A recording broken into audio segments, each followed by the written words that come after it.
element of that you weren't happy with? You started it? Yeah. You're not going to start a question like that. Well, what I'm saying is that, like, were you happy with every aspect of that performance? Like, when you run up that score and you sort of face things down as you did in the second half, is written that you're not happy with? Well, I suppose you have to put it in context, and the context is it's the first competitive game we've played since 28th of February. So there's always going to be a few little things, that you'll be a little bit rusty at. But when you, I think the challenge for a lot of the teams is your first day out, not knowing fully what to expect. We were trying the last 3 or 4 weeks with a couple of challenge games organised that fell through, because when Dublin went into level 3, a few of the teams were due to play. The games didn't go ahead, so we hadn't got any challenge game with any other county in the run up to this. So it was our competitive in-house games we were relying on. So you'd be always a little bit apprehensive, saying, what were you benchmarking that against, like, to say whether you were going well or not going well. So to get that 70 plus minutes under the belt tonight, we're delighted. We're delighted, like everyone else, was back out hurling again.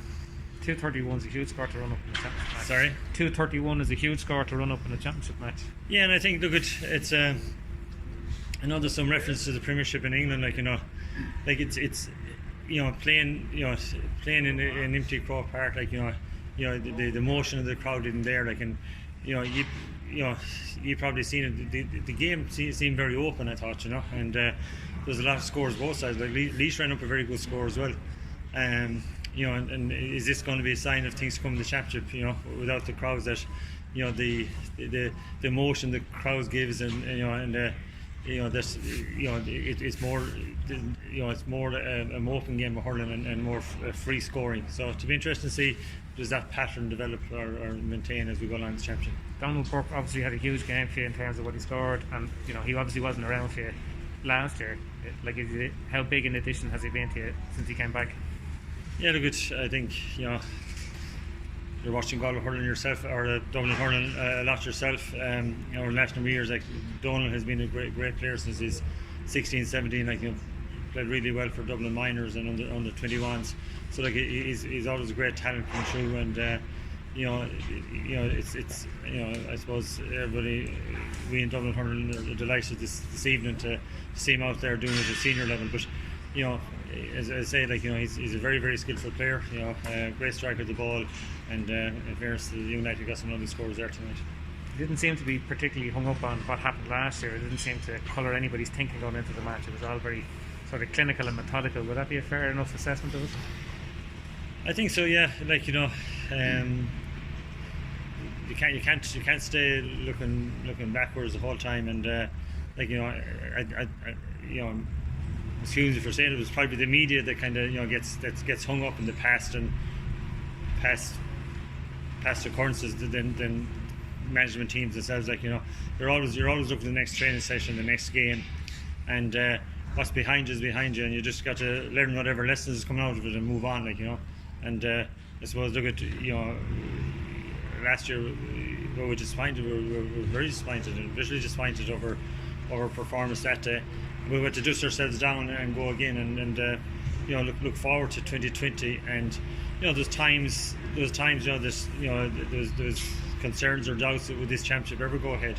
And so I think we're all just delighted to be back hurling, and coming into Croke Park tonight, to play a first round of the championship, what more would you want to be doing on a Saturday evening? So we're just delighted to be here and delighted to be back hurling. And the GPA and the GA, they're putting really good protocols now, and it's been done very, very safely. So let's hope it continues.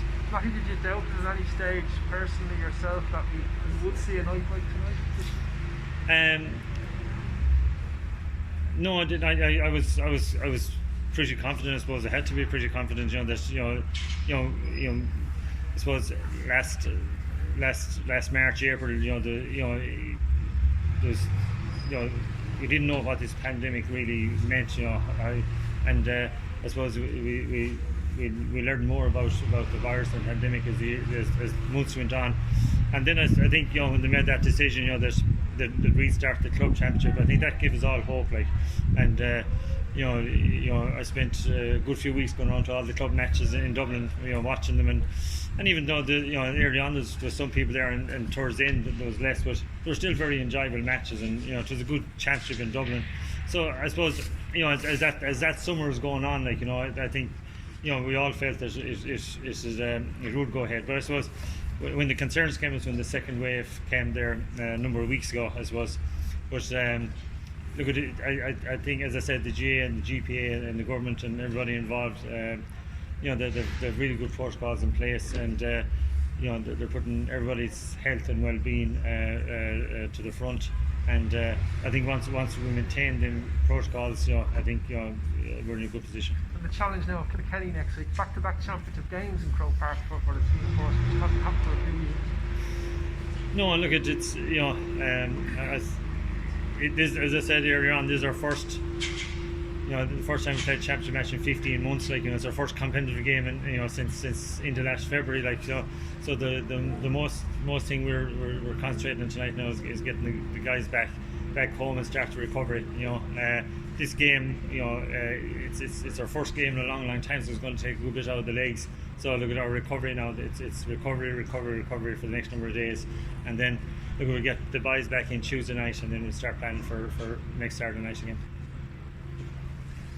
Matty, would you have anybody else around next weekend that wasn't here tonight? Conal Keaney obviously wasn't there, or Tracy or Paul Ryan or any of them? Yeah, so look at Paul Ryan and David Tracy. That picked up 2 groin strains, so they're coming on well. So they'll be coming available to us in the near future. And Conal Keaney is just back into us. He had a couple of little knocks. So look at there are 3 guys we'll be hoping that be strengthening our squad, strengthening our panel in the coming week or coming weeks. So as I said, the 2 boys have 2 grind strains at the moment, so we're just monitoring them at them. Thanks, Matty. Thanks, guys.